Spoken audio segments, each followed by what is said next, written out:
السلام عليكم.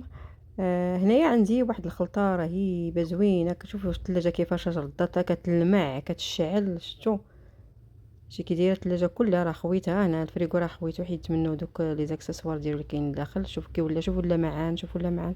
شوف رجعت ليا الثلاجة ديالي، رجعت كتبري زوينة نقية. هاد الخلطة هادي ممكن ديروها ماشي غير الثلاجة بوحدها، ممكن ديروها كاع الالات اللي عندكم. هنايا كنرد في هذاك الشيء ديال الثلاجة، كل حاجه كردها لبلاصتها، نبدا ترد شويه بشويه.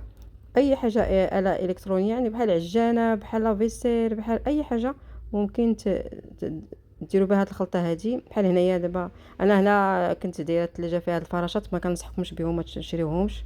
مازال هادو اللعيبات الاخرين زوينين هادو، اما الفراشات لا. الفراشات دغيا تيطيحوا ليا بزاف، وخلاو ليا الطراس ديالهم لاصقين في الثلاجه. شفتوا كذا كيبانوا ما زوينينش. المهم اللمعه ديال الثلاجه راه كتبان لكم بهاد الخلطه هادي اللي هي فيها هذا السائل ديال الزاج، وتزيدي عليه الخل الابيض، وكتزيدي عليه شويه ديال السائل ديال الاواني.